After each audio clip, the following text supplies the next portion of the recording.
Happy New Year, everyone, and welcome to Second City Sports for the first edition of 2023. We're live in the living color right here on SportsZone Chicago, along with Mr. Key McGee, which is she. I am Cindy Brown. Hey, that's me. You can follow yours truly on the Twitter and the IG at SidKid80. Once again, it's SidKid80. That's SIDKID80. That's SIDKID80. You can follow me at Keita McGee on the Twitter and at Keita McGee on the IG. Make sure you download the SportsZone Chicago app wherever you get your apps. You want to know why? Because we said so, that's why. And also, you can catch our other live shows throughout the week. So if you happen to miss them, you can go back and listen to them and watch them at your own leisure. Make sure you download the SportsZone Chicago app today. Speaking of SportsZone Chicago, you please follow us on all social media platforms on Facebook, Twitter, Instagram, and YouTube. Once again, please find SportsZone Chicago on all social media platforms. If you want to catch our audio version of this program, Second City Sports, you can do so by subscribing to our podcast at War on Anchor. We are available on all podcast platforms, including the iHeartRadio app. Make sure you type this in your search engine boxes. You ready? WARR on Anchor. Once again, at War on Anchor on all podcast platforms. And please follow War Media at WARR Media on all social media platforms. That's once again at War Media on Facebook, Twitter, Instagram, and YouTube. And thank you very much in advance for your support. Like, share, subscribe, and tell your friends. We are unapologetically fun, and we have very definite opinions. If you have any definite opinions during our 2-hour extravaganza we call a Sports Talk Radio Show, please hit us up in the comments section at SportsZone Chicago's Facebook page or SportsZone Chicago on YouTube. Type in your questions and comments in the comments section. Lakeena will get them up on the screen for you. But if you decide to troll and or do something stupid, I've given Lakeena full power to give you sillies to barely be a boot. Bye-bye. I love when she says that. But before we begin, we must remind you that you can also catch SportsZone Chicago now available on ROKU TV. That's right. SportsZone Chicago is now available on ROKU TV. So get with the program, celebrate with the squad. SportsZone Chicago is on Roku. If you already have a Roku TV, just hit the sports folder and download SportsZone Chicago through that avenue. If you don't have a Roku TV, that's okay. I know you have a bunch of handheld devices laying around. Your iPhone, iPad, iTouch, your personal computer, or your Chromebook like I'm using right now.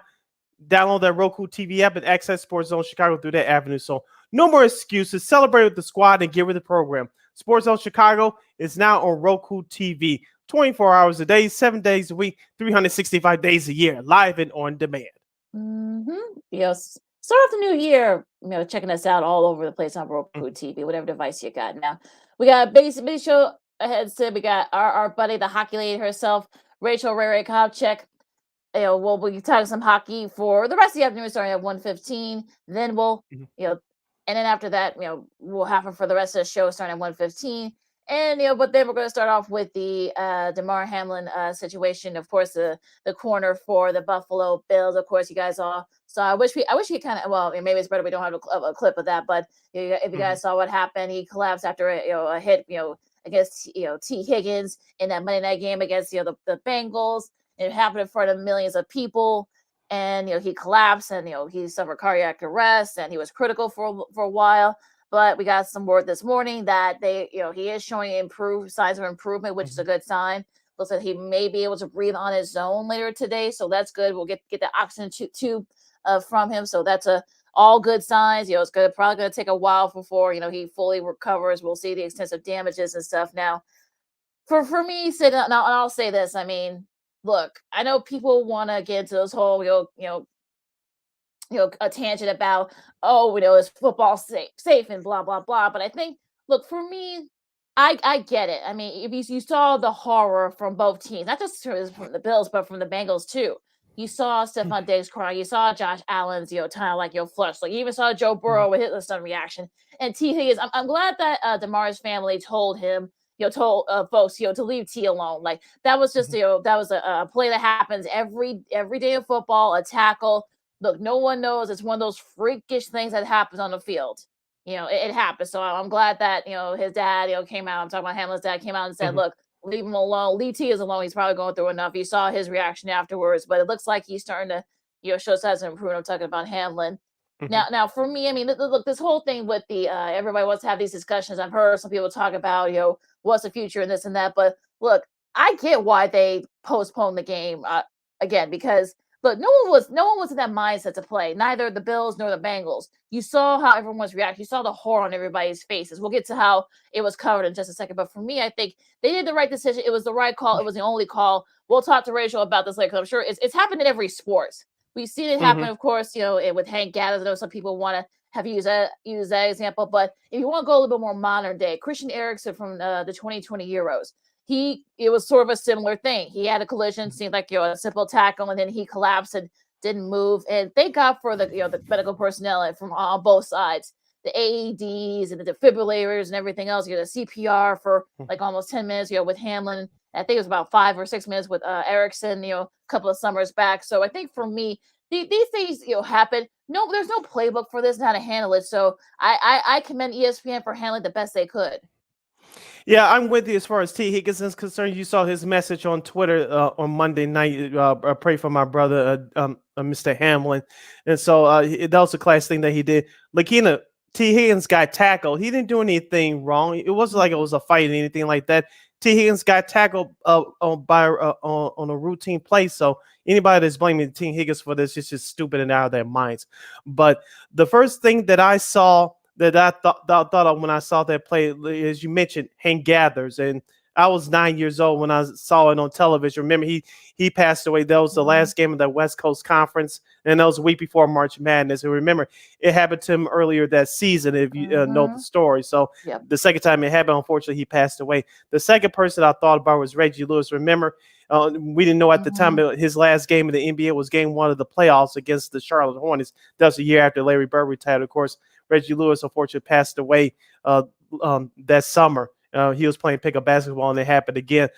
Those are the first 2 names that came to my mind when I saw the play. I was watching the Bulls.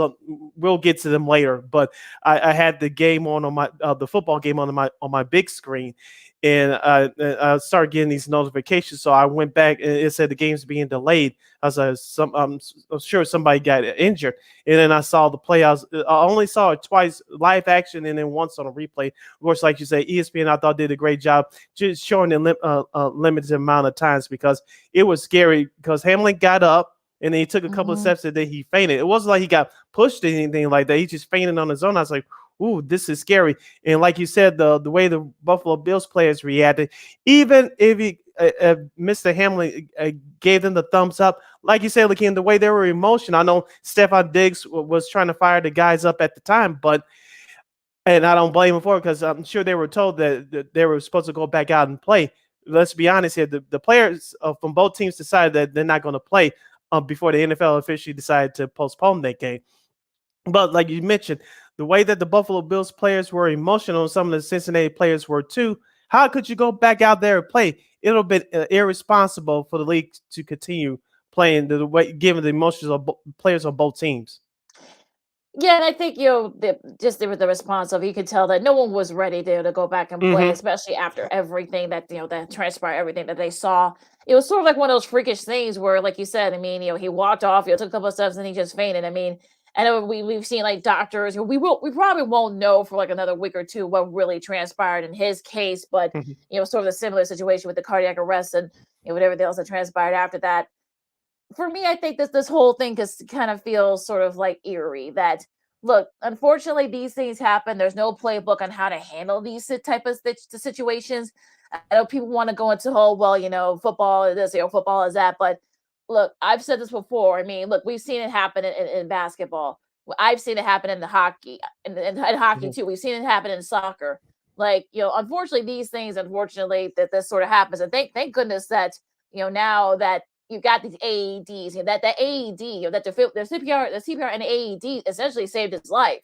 So, and Zach Taylor, the Bengals head coach, just mentioned it, in the presser earlier, that if who knows what would have happened. I mean, it could have saved, Reggie Lewis and Hank Gathers years ago, had that stuff been around back then. It saved Christian Eriksen's life. It saved, a few other folks' lives. So I think, we got to give the medical personnel, UC Medical Center is one of the top, medical centers in the country. He's in great hands, like my Hamlin is. So hopefully, by Friday we'll have even better news, and that maybe he's awake, and we'll see like the damages and such. Now going into the whole like think about it's about football because I heard people discussing on other avenues and that these people have no clue what's going on. Look, these things happen in every sport. Like you can't, I hate that football kind of gets, sort of like, get not the punishment necessarily, but get like, sort of like Mhm. the brunt of it because it's the most popular sport. But we've seen it in soccer, we've seen it in hockey, we've seen it in lacrosse. People have died in those sports, even the high school level. So for people who want to say, well, let's have that discussion. Well, okay, let's discuss in other sports too because the concussions, and this type of thing, it wasn't even a concussion. It was just, a hit a simple hit, you thought initially, and then just turned tragic. So, like, Mhm. let's have the discussion as a whole, sports as a whole, not just with football. Go ahead. Yeah, it's the ugly side. It's the ugly side of football. Like, we've seen players get devastating injuries. Blown knees, torn ACLs, and things along that line. Like you said, what happened to Damar Hamlin. Uh, we never seen anything like that before. I know one player a long time ago, I think it was about 50, 60 years ago, died on the field, but he had a Mhm. previous health condition, Condition, and it yeah. had nothing to do with the game of football. So, like you said, Lakina, these things happen every once in a blue moon. Is it a part of sports? Unfortunately, yes. We know injuries are a part of sports, but something what happened on Monday night is very rare, and we like to send our best wishes to Damar Hamlin and his family in the Buffalo Bills organization as Mr. Hamlin continues to recover. Like you said, like, hope we get some great news when we come back on the air on Friday. But it was a scary situation. Like you said, these things happen. Unfortunately, it doesn't happen that often, but we had to be mindful that real life took place on Monday. Yes, we like to be entertained. We like to celebrate life and celebrate sports, but when stuff like this happens, we have to put things into perspective. Unfortunately, with many people, not all, but with many people, when scary incidents like this happens, you have to come back down to reality because sometimes we not saying you and me personally, but us as a society can't get lost sometimes, and in fantasy is not reality. So when stuff like this happens, people have to check themselves. Well, also like the mental aspect of it too. We're seeing it with Fran McCaffrey's son, Patrick. He's walked away from the team. I'm talking about the guard from Iowa. He plays for his dad. Hmm. He's suffering from anxiety and he had to walk away from the team. He's off, he's walking away from the team because he just couldn't, mentally. And this is in basketball. So I think people need to remember. I forgot the Bills O lineman's name that did an interview with ESPN yesterday. I forgot his name. I'm gonna try to see if I can get that, but he said, "Look, I mean, these guys are humans. These athletes are human beings. I know it's hard for folks to think that they're not, but they are. They have, they Hmm. have families, they have, parents, they have kids in some cases. These guys, and gals. I'll put the women there too. I mean, they're basically fighting for their other spot too. So, Deion Dawkins, that's his name. Deion Dawkins, the old lineman, saying that you basically say, hey, look, they're vulnerable human beings like the rest of us. So I think everything is putting it in perspective. You're listening to Second City Sports on SportsZone Chicago, a special Wednesday edition of Second City Sports as we discuss the Damar Hamlin's um, scary situation. I'm Sid, that's Lakeena. Lakeena, just to put a capper on this situation, as you equivocally has said, we're hoping to get some better news when we come back on these airways on Friday. As we mentioned from the early reports, he's starting to show signs that he's going to get better, and hopefully that positive trend continues. But I had this thought the other night. I wanted to put it on here. It looks like he's going to be okay. The recovery, the long road to recovery is still ahead of this young man. But uh, the charity that he started on for the GoFundMe account, but for the toy drive back in his hometown in Pennsylvania, it was at, I believe, $2,000 to $2,500. I believe it's over $4 million. The last I checked yesterday, I don't know how much it is now, but it shows through tough times that people can take the veils off and come together to try to make a difference. And for me personally, Lakina, and that's a great sign. We talk about the negative things in society all the time, but the positive things that happen, fortunately, it has to take tragedy sometimes, but the good things that come out of it, stories like these needs to be highlighted more. Yeah, absolutely. I think it's good to see that people are rallying behind, and I'm sure once he does, start showing more his lives are improved. I'm sure Mhm. his family will tell him that, hey, you know what? I think your charity have seen a nice little bump. So I'm sure he'll be glad to hear that. So I think this is going to be like one of those things where if anything positive comes out of this, other than him being okay, I'm talking about Mhm. Hamlin, but this charity, I think people will see what his charity is. The toy drives and stuff. I know that 4.5. I think like it's a little over 4.7 now. I think as of how when we're recording this, but this is probably one of probably one of the positive things that could come out of all this. And look, they're not gonna cancel games. They're not gonna postpone games. I just hate the fact that Buffalo is gonna basically lose out on home field because of something that wasn't out of their control. That wasn't Mhm. in their control. So I'm sure I'm sure the NFL is thinking about it. I know they have set schedules and stuff, but maybe push everything back a week. I know people want to say, hey, just have them do 1 week before the Super Bowl. No, because guys are used to the 2 weeks, in between so they can heal up, especially if Mhm. you're banged up. So I don't see them doing that. So like just have it on President's Day so that everyone else can have the day off. To have them have a 3-day weekend, you might as well. So, maybe, oddly enough, this will probably come out of that. Yeah, we'll see what happens with the NFL. With the schedule for Week 18, which is the regular season finale, all the games that are scheduled will be going on as scheduled. If anything changes or we get any other updates regarding Mr. DeMar Hamlin's condition, we'll pass that along to you before we check up out of here at 2 o'clock. I just want Lakina, to wait. I go just want ahead. to I just want to give a shout out to everybody at ESPN for you know you know because like I said, there's no playbook for this. I mean, I want to give a Hmm. shout out to Joe Buck and Troy Aikman, who I've never seen Troy so emotional before. Maybe if you heard him call games over the years, that he's not really the most emotional guy, but you could tell that he was very shaken by it. So was Buck. Lisa Soltis did a great job, on the sidelines, keeping everybody updated as much as they could. The Monday Night Countdown, folks, SVP and Ryan Clark did a great job Yeah, as Booger well. McFarland really Yeah. nailed it down in him and Adam Shefty in the studio there with Susie Culper. Yeah. I think it's one of those things where, like I said, there's no playbook for this type of thing. And Coley Harvey, who of course, works for the Big Yes, Ten he's Network been here, doing a bang up job. he's doing a Yes. great job, being right there at Mhm. the center of it. He's been right there at the UC Medical Center since all this started. He's been providing updates. He's done a great job. So, like I said, there's no playbook for this, but for the Mhm. situation, you got to give them credit for doing look. I mean, they handled it the best they could. So. We'll give you the NFL Week 18 playoff scenarios when we return, plus a couple reviews from last week's games, and we'll get into the college football playoff. We had 2 classic games, including one near upset and one classic upset, which sets up the national title game for next Monday night. All that and much more straight ahead. You're listening to a special Wednesday edition of Second City Sports, the first show of 2023. I'm Sid. That's Lakeena. You're listening to SportsZone Chicago. This year, my mom got me the perfect bag for back to school. These colorful binders help me stay organized. These headphones are just what I need for studying. These new sneakers are just what I need for the new year. This jacket is a real must-have. My parents got me the skateboard I wanted. It's pretty cool. These scissors really come in handy in art class. These colored pencils, too.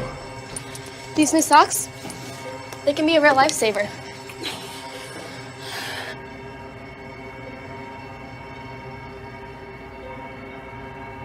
I finally got my own phone to stay in touch with my mom.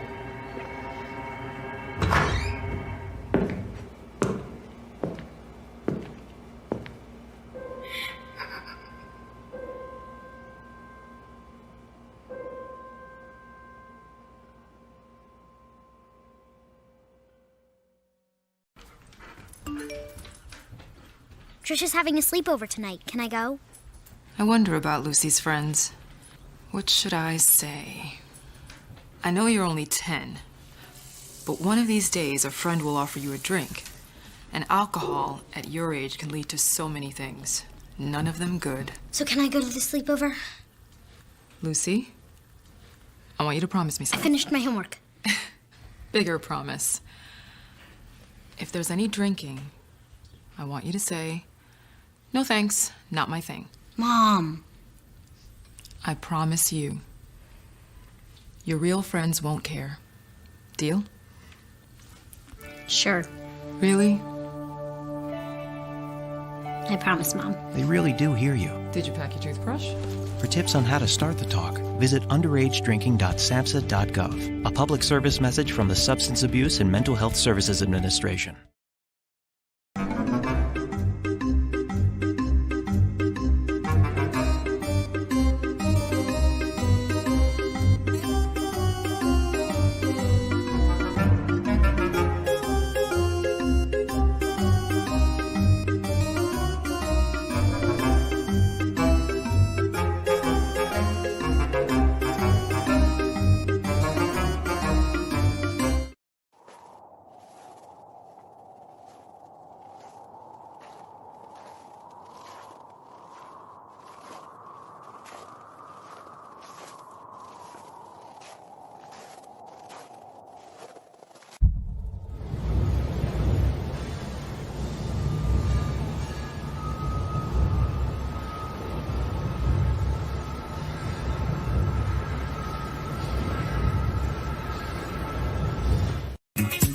Hey, this is Dr. J, and I listen to Sean and Maya in the morning.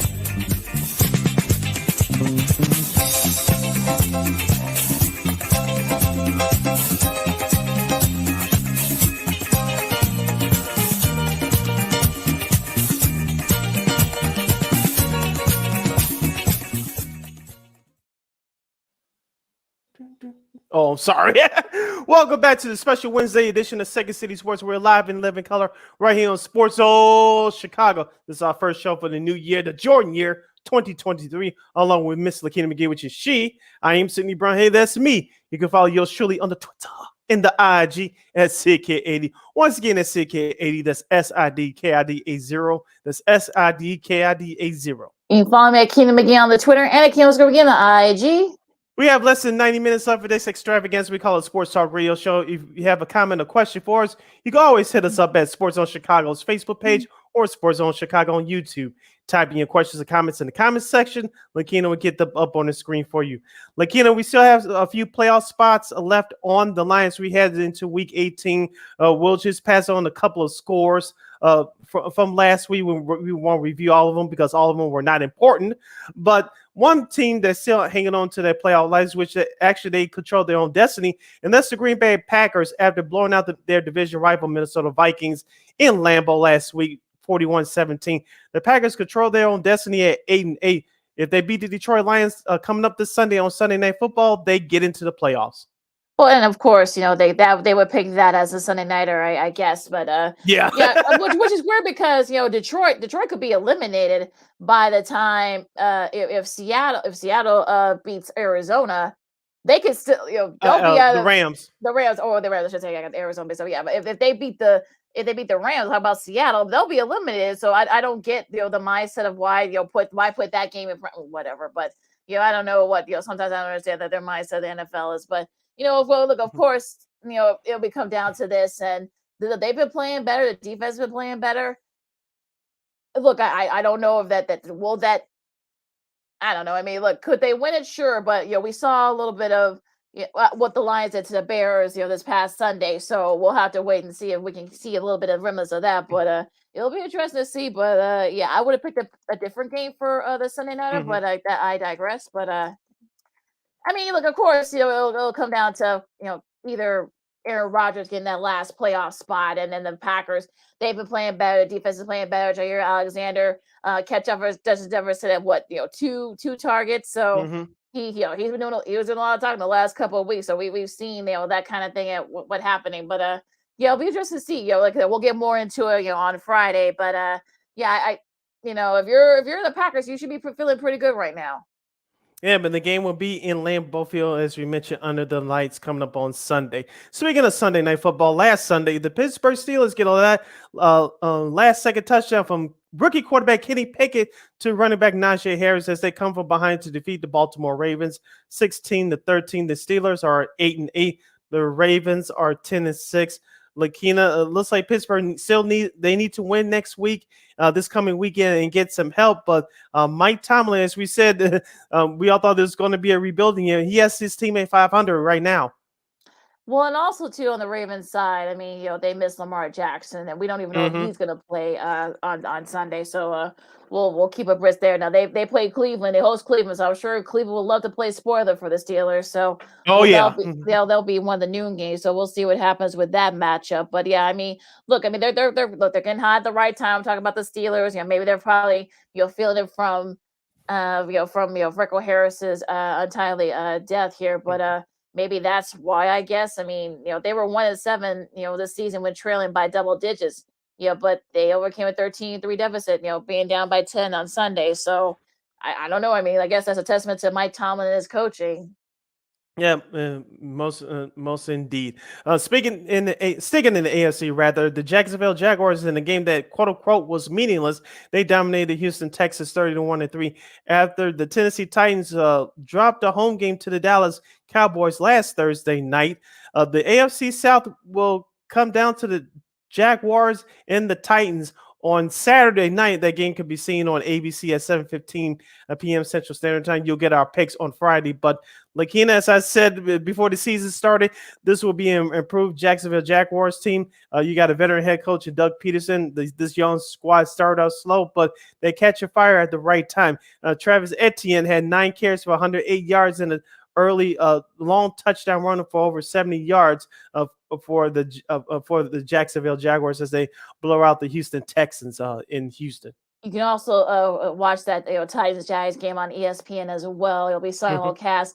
Now, as far as this game is concerned, I mean, I think I know people thought that Rabel was nuts, sitting a lot of his guys, but I guess look, it was meaningless. So I guess if they figured, okay, let's just sit out, it doesn't really mean anything, But you wonder what the mindset's going to be on Saturday because look, I mean, Jacksonville, they're kind of been on a tear, so I don't know. I mean, this could be either way, but I'm gonna.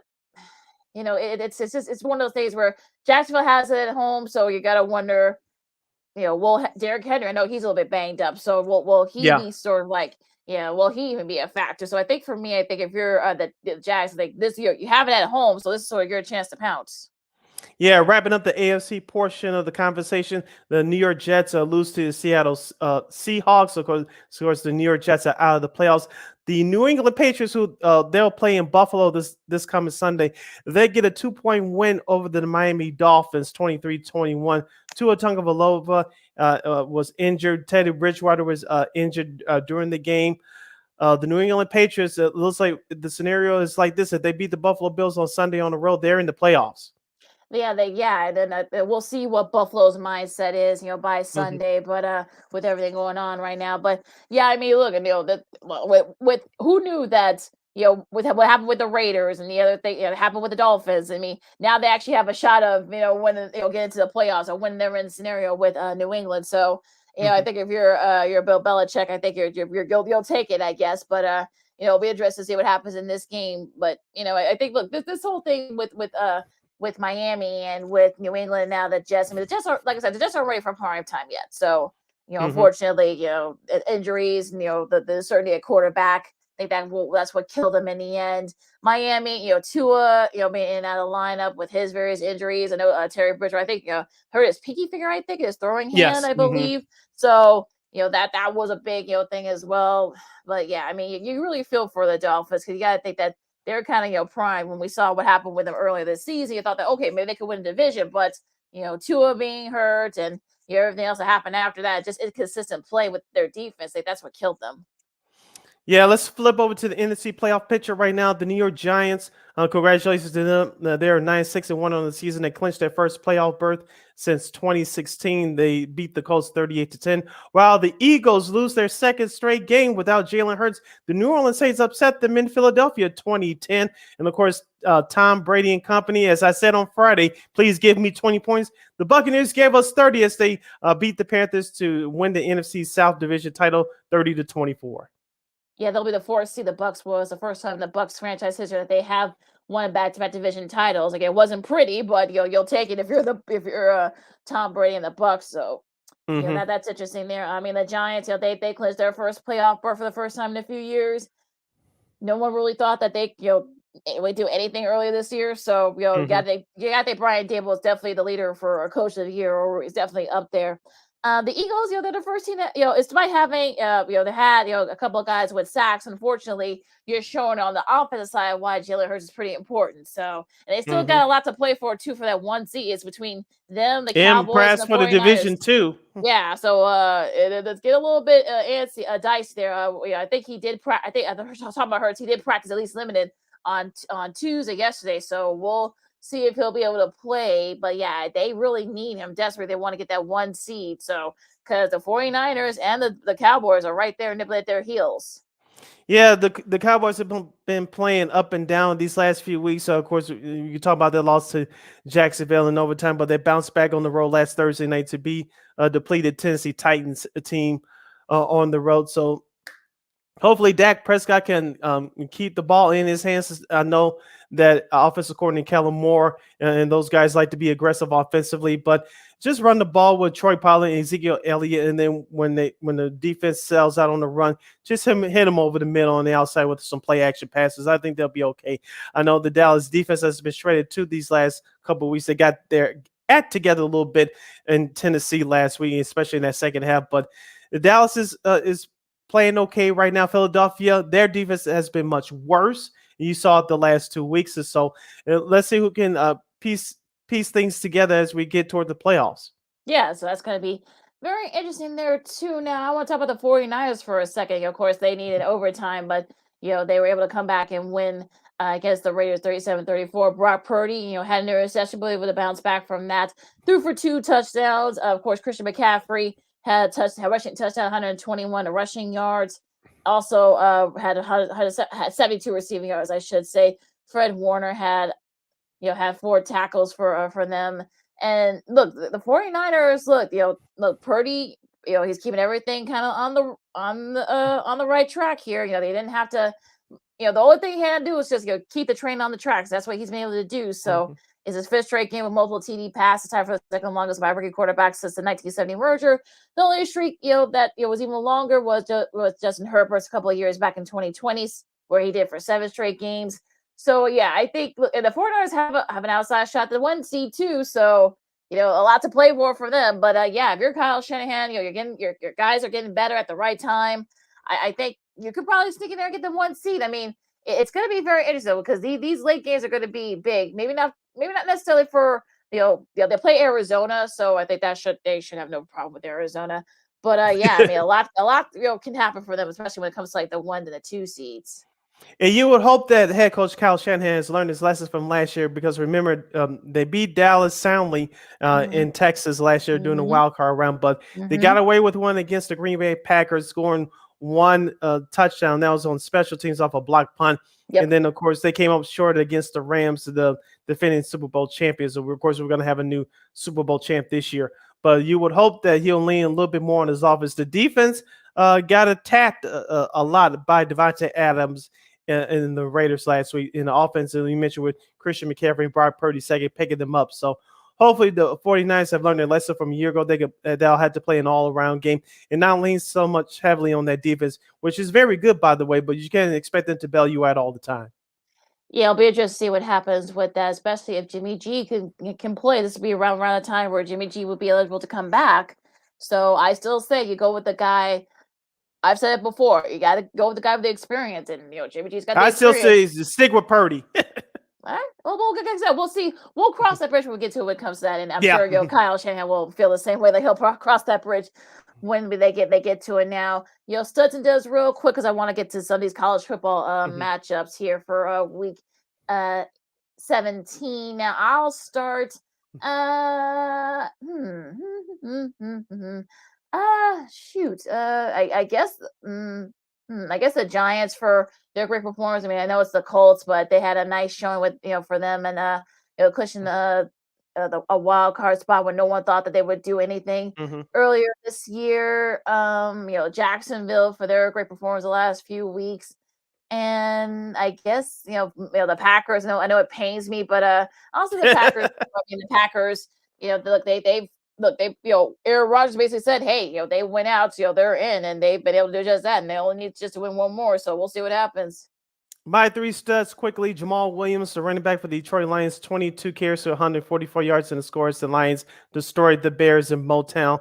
My second stud would be Patrick Mahomes, 3 touchdowns, 328 yards passing as the Chiefs defeated the Denver Broncos by 3. The Broncos did play well, but they just didn't have enough at the end. And my third stud will be New England's quarterback, Mac Jones, M-A-C Jones, 20 of 33 for 203 yards and 2 touchdown passes. As the Patriots keep their playoff hopes alive, and they are in the driver's seat for this upcoming weekend. If they win, they'll be in the playoffs for the second straight year. Yeah, that'll be interesting too. Got a tough one, but yeah, they should be able to pull it out. My duds, I mean, the Baltimore defense, really? You couldn't keep a 13-3 lead? You can't, look, for once, I can't blame the offense. The offense actually did their job as with their defense. You're giving up too many big plays. So come on now. You guys got a couple of Pro Bowlers on there. Come on, y'all should know better. I can't even blame the Ravens offense as much as I want to. They should have, been able to keep the ball going, but it got down to a wire with the Steelers and the Ravens. It usually is between these two AFC North rivals, so it's fine. I'll say the Commanders, like, I don't, apparently, like, they don't know who they want to. Yeah, I mean, poor Ron Rivera. I feel so bad for him at this point. Now they got Sam Howell, the rookie from North Carolina. Now he's gonna get the start for their last game of the season. Jesus, I don't know, like, injuries, I guess, lack of talent, they kind of got him. And I'll say Philadelphia too. I mean, look, you had the best record for the most part. Now you've lost 2 in a row. Now you might lose the 1 seed. You got Dallas, your fellow NFC East division rival, and also to the 49ers. Breathing down your neck, so you better hope that Jalen Hurts can play on Sunday. All right, my 3 duds quickly. The Chicago Bears. We'll get to some news that they made earlier today in just a moment. But my first dud is the Chicago Bears. My second dud, as you mentioned, the Washington Commanders, Carson Wentz in particular. I know Christine, the Queen Maniga, would be happy about that. And my third dud would be the Minnesota Vikings. What happened?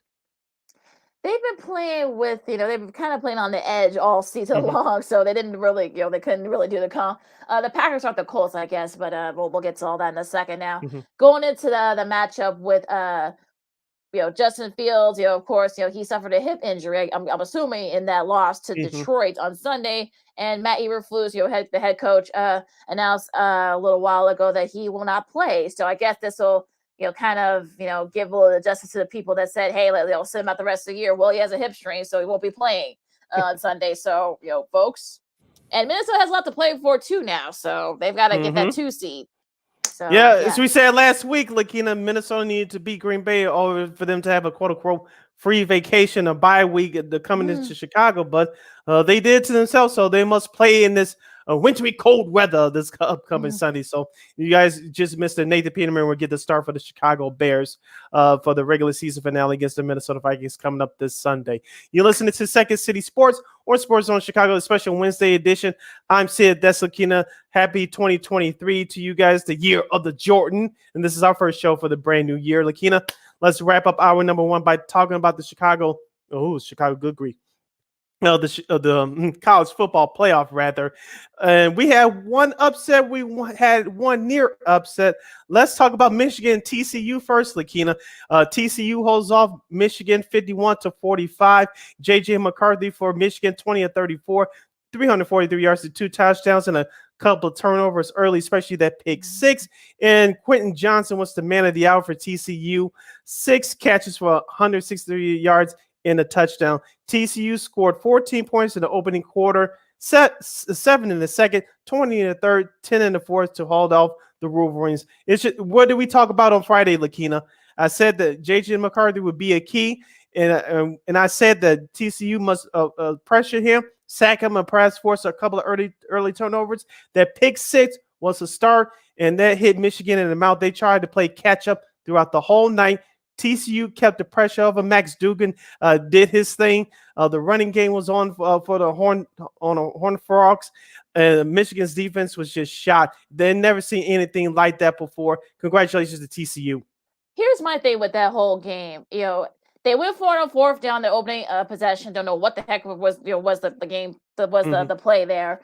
They turned over on downs. They actually fumbled deep in their own territory. So that's that didn't help them either. And then when they got to near the goal line, they actually messed up the handoff. And so the pick 6 from McCarthy didn't help either. Yeah. Look, I'll give TCU all the credit in the world, but Michigan beat themselves too. So Yeah. yes. Of course, he'll give Sonny Dykes. He had his guys ready, and Max Duggan had a great game, and Tim's receiver step up. The running back who I really like, from TCU. He kept the chains moving for them. But for me, I just felt like Michigan kind of beat themselves. As their sixth straight loss. They're 0-6 in the bowl games, and now the rumors about Jim Harbaugh perhaps going back to the NFL are starting again. So if you're a Michigan fan, you're kind of just like, really, all this is happening. So yeah, but I mean, look, a nice showing there in the Fiesta Bowl. Now going to another classic game, whereas it took a missed field goal, but Georgia do what champions do. They were able to hold off the upset of Ohio State. 41-42, just as the stroke of midnight was going on, in the East Coast. So that was a pretty cool little moment there. CJ Stroud had 4 touchdown passes for the Buckeyes, including a couple to Marvin Harrison Jr., who unfortunately was not out of the game due to having a concussion. So who knows what would have happened had had he not gotten banged up. Stetson Bennett struggled a little bit early. He got able to bounce back with 3 touchdown passes. It was really their defense. Talk about Georgia's defense. Yes, they gave up a lot of yards, but they stepped up when they needed to. So, and that and I feel bad for that Ohio State kicker. It's sort of Noah Ruggles. I mean, it's gonna that's gonna stay for him for a while. Yeah, Lakeena, it seems like it's like a 50, about a 47 field goal, I guess. Maybe, like I said, maybe if Harrison Jr. had not gotten baited, maybe they would have gotten a little bit closer. Who knows? But that was just tough. Lakeena, what did we talk about on our show last Friday? You had to attack that Georgia secondary. I didn't think that secondary was that great. And Ohio State proved, as you mentioned, CJ Stroud had a great game with 4 touchdown passes. I thought he had a great game. Marvin Harrison Jr. was on his way to a great game. He already had 2 touchdown catches before he got knocked out. But Ohio State actually ran the ball pretty well on that Georgia front line as well. So Ohio State had I thought Coach Day had a great game plan. It worked for 3 quarters, but in the fourth, they tired out, and Georgia did a couple of things better than Ohio State executing down the stretch. I thought that was a great game plan by the Buckeyes. They just couldn't hold on. And like you said, that missed field goal was a tall tale sign. Should they have come down to that? No. There was other moments that happened in the game, but Ohio State, I thought, outplayed Georgia for at least the 3 quarters of that game. Yeah, they did. And I mean, look, this is like they did what champions do. They were able to come back and pull it off, held it off. So listen, we'll save all that, with the national championship game for Monday for later. But I kind of feel like I'm gonna say it right now, but I'm feeling. I've seen a lot of people. I'm gonna say they. Let's go to the other New Year's 6 games real quick since we still got a little bit of time left. A nice showing by Tennessee, the Capital One Bowl. Joe Milton the third, who's probably going to end up being the heir apparent to Hendon Hooker, who got hurt, had a really good showing, 251 yards, passing, had 3 touchdowns. Jabari Small had a rushing touchdown. This is out Jalen Hyatt too, because he sat out. But look, I think Tennessee showed that a nice despite losing guys to injury and guys sitting out, they were Josh Heupel got his guys ready for that game, and Clemson with 3 losses. Yeah, that's a little bit weird to say that they got 3 losses, but that's hopefully, I'm sure Dab will have his guys back next year. Kate Kubik, you got to think, had 2 interceptions. That really didn't help him. So, but a nice showing by the Vols. Yeah, it was pride check time for Tennessee because, like you said, they had a great year and they lost to Georgia big time on a big stage on the road. And like I said, it didn't help them losing Hooker, their starting quarterback, either. But it was pride check time, and they dominated a team that's been in national conversations for championships for years or so. This will help them going into next year. Now the pressure is going to be on Tennessee next year to see if they can duplicate what they did this year. But this was pride check time, and they did the job. Yep. And let's see here. The Sugar Bowl, Bryce Young, I should say, in his last game had 5 TD passes for 321 yards. They were actually down a little bit. I'm talking about Alabama, but they got it going. And they got a couple of their guys. Jermaine Burton, had a touchdown catch. Of course, after this game, Bryce Young, said that, he's just given, the rest of his eligibility and going to the NFL, which, we all thought that was going to happen. But look, I think this showed that, some people say, well, maybe Alabama should have been in the playoff. Well, no, actually, Alabama showed that they actually cared, actually didn't mind playing in the Sugar Bowl. So they could have just said, we're not going to the playoffs. So go ahead. Okay. Yeah, that's the same thought that that's the same thought I had. Alabama was mad that they're not in the college football playoff, but they took care of business of being a better team, being a team that they are better than. You saw that in the final score. Absolutely. And in the Music City Bowl, of course, Iowa shut out Kentucky 21-0. Oh, I actually scored more than 10 points. Yay! Yay! Right? Oh gosh. But yeah, so a nice showing by nice finish for Kurt Ferentz and his guys. Illinois though lost a tough one to Mississippi State I knew that was coming. Yeah, what used to be I think it used to be the Outback Bowl, I want to say, but I mean, but look, there was a lot of things going on against Illinois. Of course, Chase Brown, decided not to play. Of course, he's going to the NFL, and some of the other things as well. So yeah, I mean, the death of the head coach for the Bulldogs. The death of Mike Leach. So well, you got to think. You saw what happened there. Will Rogers, who had a really great showing. You could tell that a lot of that they wanted to win that for their coach. Of course, it was ugly. It was kind of went down to the wire a little bit. Of course, look, Mike Leach didn't want it any other way. So that was a nice showing by Mississippi State. But we actually ended up being a pretty thrilling game.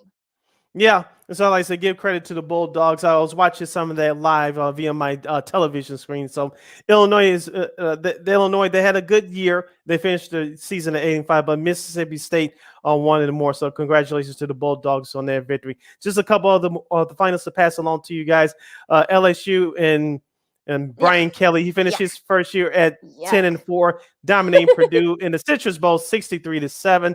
Tulane. I knew that was coming. I knew that was coming. Just real quick, I knew that was coming. Like I figured, oh yeah, take the over, whichever the point thing was. Take the over in that Citrus Bowl. I didn't think it would be that bad, but the Tigers definitely sent the message there. In the Cotton Bowl, Tulane, the Green Wave upset USC 46-45, and Penn State defeated Utah 35-21 in the Rose Bowl. Yeah, just want to, I mean, you give Tulane all the credit, but again, USC beat themselves. The defense just, I don't know what happened. I felt bad for Caleb Williams because once again, maybe he needs to go with his coach looking right to recruiting trails to get some better defensive players because that was just, of course you give Tulane all the credit for catching up, but that should have been a blow. That should have been a blowout. I'm sorry. And also too with the Rose Bowl, unfortunately Cameron Rising, got hurt. That knee would have been bothering them throughout most of the season. I think after that Washington game, if I'm not, or it might be after the Washington State game, I should say. But yeah, look, Sean Clifford, great for him to go out. 2 touchdown passes, including a couple of long ones. Nicholas Singleton had 120 rushing yards and 2 touchdowns as well, including a long one that kind of broke the game open. So, but look, I mean, it's their first win for Penn State in the Rose Bowl since you got to go all the way back to 1994. You got to go back to the Kerry Collins, Kajana Carter days. So, yeah, it's been a while since they've been telling our ages. Well, yeah, it's been a while since they've been I think they've only been on the Rose Bowl once, since then, before, this year. But, I know a nice win for James Franklin and his guys, and a nice win for Sean Clifford to go out. Yep.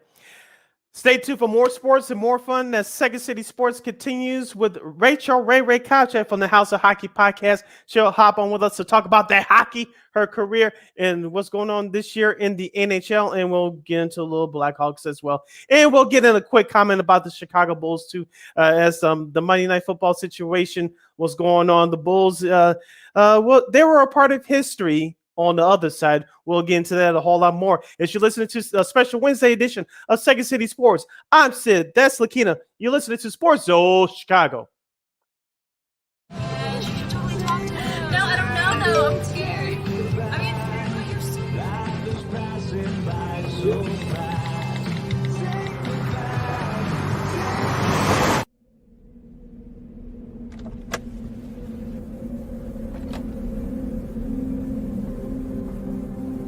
Do you know that you're in my lane? No, not at all. Are you not paying attention? Are you texting? I was just checking in with my mom. I was telling her that I thought we'd be home by 6. It's okay. There's enough time. Just pay attention. I'm not even halfway through my text. There's no way. I'm not even going to look up. My babies are in the car. You have to pay attention. It's just supposed to be a quick text. I'm so sorry.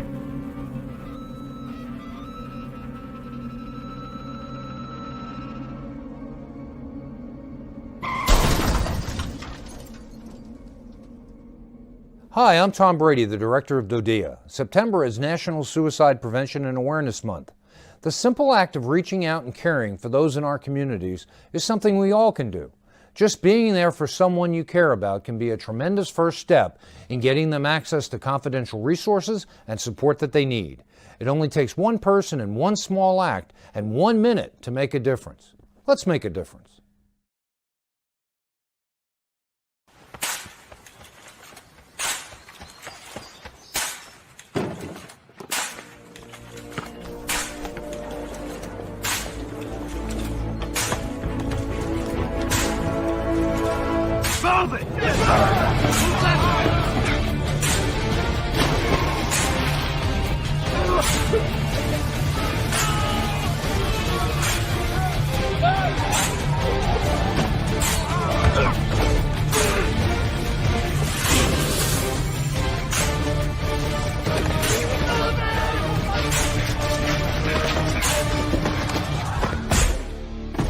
Many will hear the calling. Few will earn the title. United States Marine. The few, the proud, the Marines.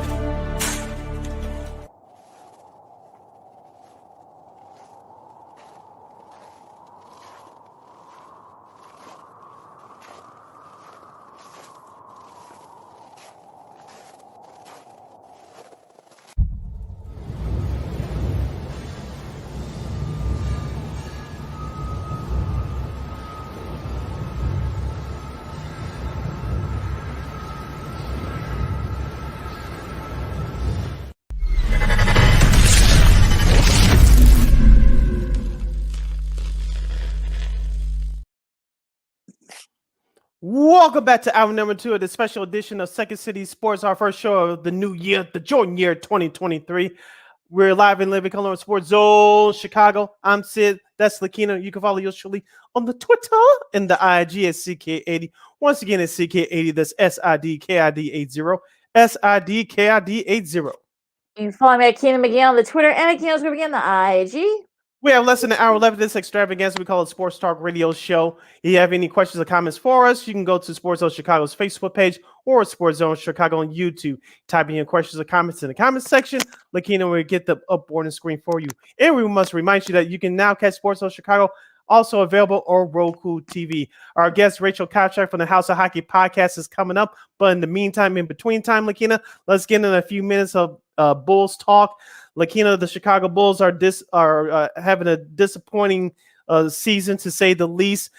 They lose back-to-back games in a home-and-home series against the Cleveland Cavaliers. Lakeena, I'm not going. We don't do hot takes on this show, but I will say this: I do not like the way the Bulls are playing right now, and the way that game went down on last Monday night. Donovan Mitchell scored 71 points. He's only the fifth player to do that. The first since Kobe Bryant's 81 points. I know Devin Booker scored 70 for the Phoenix Suns about 6-7 years ago. But Donovan Mitchell had a career night. The Cleveland Cavaliers, not one. They had two starters that sat out, Evan Mobley and Darius Garland. And the Bulls were leading by 19 points. Here's the thing, Lakeena. Everything went downhill from there. You in blowing the 19-point lead, Alex Caruso fouls out. Patrick Williams fails to box out Donovan Mitchell on the last second play. Cleveland was down 3. Mitchell hits the first free throw, intentionally misses the second free throw. I know that was a lane violation. We'll get to that, I'm sure. But Patrick Williams decides to look at the ball instead of boxing out the free throw guy. And then before you went to overtime, Lakeena, for the second night in a row, DeMar DeRozan was double teamed when he got the ball. Instead of drawing up a play for Zach LaVine, who was open, you decided to shoot the ball when your legs were going underneath you. I don't like the way this Bulls team is playing. I'm not going to sit here and say they're not going to make the playoffs. Yeah, I'm not going to sit here and say blow this thing up. But the way the Bulls are playing right now, I don't like it. I don't like it at all. I might have crossed roads. You take it from there. I agree with what you said, Sid. You raised some great points, but here's the thing.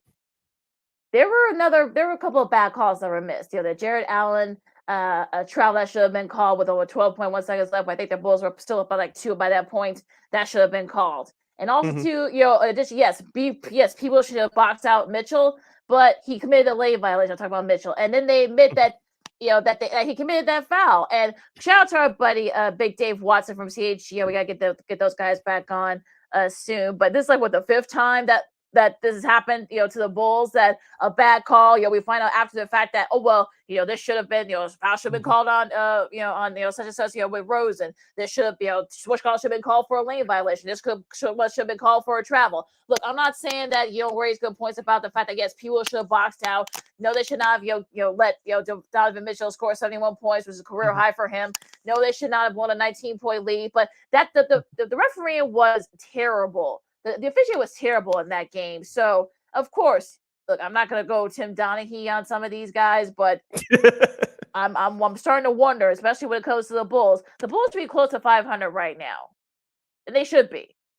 Look, I'm not saying that you don't raise good points about the interior defense and lack of boxing out and the rebounds. All that's true, but so is the fact that some of the officiating has been awful so far, especially on the Bulls side. It feels like. So yeah, all of that stuff could be true, all of it. Here's the thing, Lakeena. We said this last year, especially when DeMar missed that shot against the New York Knicks. Remember around this time last year, before he hit those game winners, he missed that shot against the Knicks. And I said that to you at the time. This will help out Zach LaVine.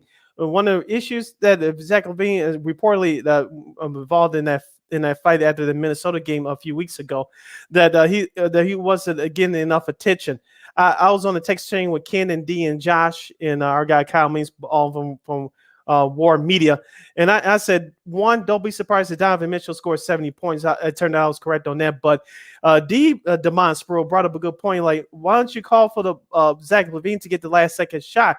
Because as I mentioned, those last 2 games against Cleveland, DeMar DeRozan was double teamed and he didn't pass the ball. I know he's your go-to guy, but when DeMar DeRozan's double teamed, you know what's coming. He should pass the ball out to the open guy. Zach has to be open, so be it, or just give the ball to Zach and let him create.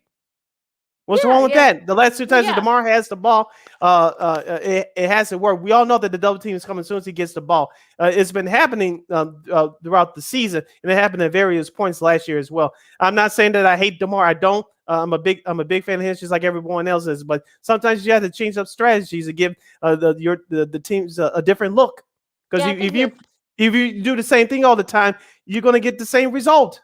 Yeah, I'm hoping that the next time this happens, hopefully they do have a play that's drawn up for Zach. I mean, we know, look, that DeMar's gonna get double teamed, so I would say, look, let's give Zach a chance to try to make a last second shot. But look, in that case, I mean, I think I don't know who that was with. I don't know if that was LeVert and Mitchell that kind of was all over DeMar. But look, I mean, switch it up a little bit. I mean, because people are gonna know that you're gonna give it to DeMar. So look, exactly, that's my point. Give it to Zach. Let him try it, and we'll see what happens. Now, the Bulls will be facing a Nets team that's getting hot. Now they have won like 4 in a row against the Nets, so we'll see what happens with that tonight. But going into this real quick before our girl Rae Rae comes on, going into I guess scoring seems to be the theme here, because I guess last night, I guess Giannis had 55 against the Wizards, and 123-113 win there. OKC scored 150. No, that's not a typo, folks. They scored 150 points against the Celtics. I mean, look, you're gonna have bad games like this in the long season. Yes, you're gonna give 150. Even the top teams, give up a lot of points sometimes. It just happens, and I guess that's what happens here. All 5 stars for the Thunder were in double figures. Terrence Mann and there was another guy, Isaiah Joe, each had 21 off the bench for the Thunder. Josh Giddey had 25 points. You're leading the way for them. So yeah, there's a lot of scoring there. And look, I know I'm hoping Celtics fans are freaking out about that performance, but look, it happens. It happens. Yeah, hopefully it doesn't translate to a long losing streak for the Celtics. Like you said, that it's a long year. You're not going to get up for it every night. You have to keep things even killed. But the Celtics will be fine, so I'm not too worried. As we said before, Lakeena, they're not going to make the playoffs or the play-in tournament. But this OKC team is a little bit better than what people think. They're missing their number 1 draft pick who's out for the year. Yeah, so yeah, go figure. A lot of people are forgetting about that. So yeah, it's just interesting that it's that people, I'm glad people are not freaking out too much about it. I'm not surprised they're not, but how some people are. But yeah, Yeah. just in that sense. But yeah, we'll just do some of the games coming over. Our girls coming. Mhm. Sacramento edged out Utah last night, 117-115. Yeah, just a couple of scores from Monday, a couple of the other scores. The Knicks, beat the Suns by 19, 102-83. They missed Devin Booker. I'm talking about the Suns. They have not been playing well since Devin Booker got hurt. So they really need him to come. They need him to come back. Need to come back, quick. Hopefully he'll be back soon because they really need him. Yeah, they do need him right now. So like you said, the Suns, Chris Paul has been injured in and out of the lineup all year, and DeAndre, and we know the issues that are going on with him, and so. The Suns, they really need to get their act together, but I think they'll still be fine. Another team I want to talk about real quick is the Golden State Warriors. They had another close victory the other night, and they're doing it without Steph Curry. If Steph Curry comes back soon within the next couple of weeks, beware of those Golden State Warriors because they're going to be dangerous. And Jordan Poole, as we mentioned on our last show, he's picked it up, and also too, James Wiseman's picked it up. And some of the other guys who haven't gotten minutes, they picked it up as well. Yeah, it looks like Kerr's finally found his niche with some of that lineup. They had a thrilling 143-141 win over Atlanta in double overtime. That was a really thrilling game. I saw a little bit of that. Dallas, pulled away from Houston 111-106. Luka only had 39 points. How dare you, Luka? No, I'm kidding. How dare somebody you? has enough energy to do that. Well, yeah, I mean, I'm sure at some point later in the season, I mean, you gotta think that I'm sure Jason Kidd will probably sit Luka for a couple of games for rest games and rest days because look, you want to be at least be a little bit like about close to 100% as you get closer. Maybe they'll make a trade and perhaps maybe get somebody to help him because he's basically been doing not all by himself, but it feels like he's kind of right there with the fatigue and such. He said himself he's tired, so. We'll see what happens there. Philadelphia beats New Orleans 121-11. Joel Embiid had 42, leading the way for them. Zion had 26, but unfortunately he's going to be out for a little bit with that hamstring injury, which is unfortunate. That hurts. No pun intended. Well, yeah, literally and figuratively. You said it, Sid, but look, you covered it well. But yeah, I mean, it's unfortunate, because he was having such a great season. And so he's gonna miss. Look, the Pelicans, they did pretty well in the playoffs out of last year. So that's not helping. But if you want to get to that next level, you're gonna need him to be in the lineup. So hopefully the Pelicans won't veer off too much. So yeah, we'll see what happens there. The only good news about it is they played without him for the entire year last year, and so they are used to that. I know Brandon Ingram has been in and out of the lineup too. For this entire year, but they can't play without him. But Zion was having a great season. He'll probably miss the All-Star game if he's out for that long because he was playing at All-Star level at an MVP type level. So we'll see if New Orleans can try to stay above 500. They should be okay because, as we said before, the Western Conference is tough. Very tough. So let's get into our friends here. So let's get to these NBA games for the rest of this week. For tonight, Wednesday, you got Memphis and Charlotte. You got Phoenix and Cleveland as Phoenix continues their East Coast road trip. OKC and Orlando at 6 o'clock. You got Indiana and Philadelphia. You got the Spurs and the Knicks. You got the Bucks and the Raptors at 6:30. That's going to be the first game that ESPN doubleheader. Okay. This, I guess, this was flexed because of the Brooklyn and Chicago. That was supposed to have been, I guess, the ESPN part of the ESPN doubleheader, but they flexed that out. So. That's at 6:30. And good decision by ESPN. Well, that game will be at 6 o'clock. We'll talk about the Bulls and Nets. Yep, and finish up tonight's schedule. We have Portland and Minnesota at 7 o'clock. These are all Central Standard Time starts. We'll have Houston and New Orleans without Zion, as we mentioned, at 7 o'clock. At 9 o'clock, we'll have Detroit at Golden State. At 9 p.m. part as ESPN doubleheader tonight, we'll have the Miami Heat visit LA to take on the Lakers. And we'll have the Atlanta Hawks visiting surprising Sacramento Kings, who got a big win last night at the buzzer with De'Aaron Fox beating the Utah Jazz on the road. Yeah, that was a fun buzzer beater too. Going to tomorrow's games. Thursday, you got Memphis and Orlando. No, I'm not repeating myself. They're playing back-to-back. Don't ask me why. No, that's how people were thinking I'm repeating myself. But no, they're actually playing back-to-back. Yeah, literally. And the first game, that TNT doubleheader, the Thursday night doubleheader, is back, folks. Yay! Yep, no more NFL Thursday night. Yay! Yeah, I know they'll be happy. They're happy about that. A good one, Boston and Dallas. You got Jason Tatum and Taylor Brown against Luca, so that should be a fun one on TNT. Notice the start time though at 6:30. Yep, and rounding out the Thursday night schedule for tomorrow, Utah is at Houston at 7 o'clock. In the second game of that TNT doubleheader features the Los Angeles Clippers at the Denver Nuggets. And the Clippers need to get back together. They lost a heartbreaker one on New Year's Eve at Indiana. So that's your schedule for the NBA for tonight and tomorrow before we reconvene on Friday. Lots of great games coming up, but let's do. You know what? Let's take a break first because I want her, on commercial free. So let's take a break. Okay. And we'll have our girl Rae Rae Kopczyk, the hockey lady herself. We'll get a chance to get out of a recovery penalty box. Well, yeah. I mean, look, I'm in the recovery penalty box. I saw a little bit of that winter class. We'll get to the winter class. We'll get to that. It was very interesting to say the least. So we'll get to that in a second. Yes. Both before and after puck drop. Alex Ovechkin. What more can we say about him? And also to the Blackhawks. Maybe not. But we'll be talking hockey. All you hockey fans out there, send us your questions and send us your comments right there on SportsZone Chicago, both the YouTube and the Facebook page. It's all right there for you. We're going to be talking to our girl, Rachel Kopczyk, the hockey lady herself. Right after this is Second City Sports on SportsZone Chicago. This year, my mom got me the perfect bag for back to school. These colorful binders help me stay organized. These headphones are just what I need for studying. These new sneakers are just what I need for the new year. This jacket is a real must-have.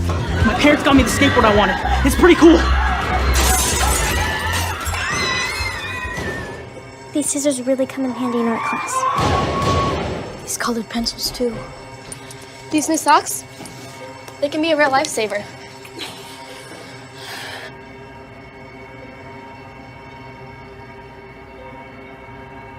I finally got my own phone to stay in touch with my mom.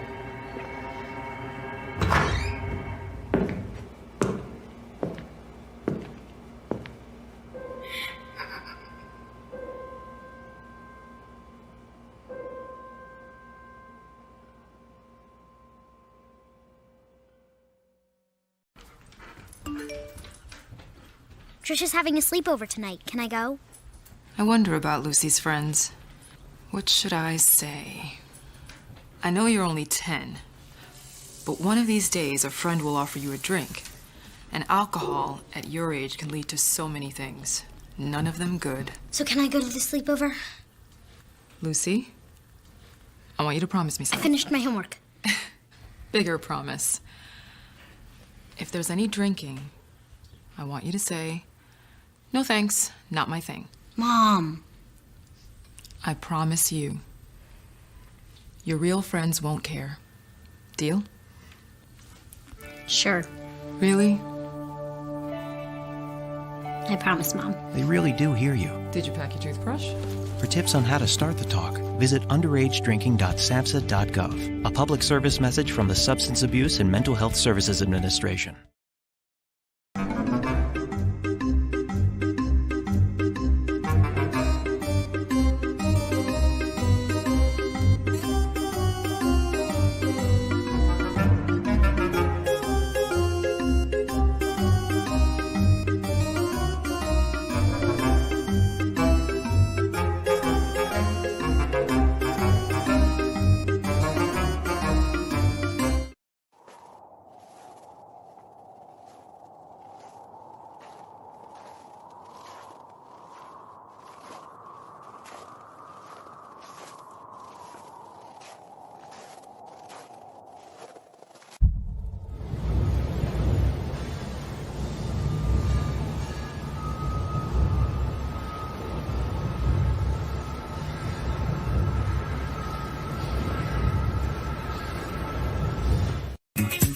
Hey, this is Dr. J, and I listen to Sean and Maya in the morning.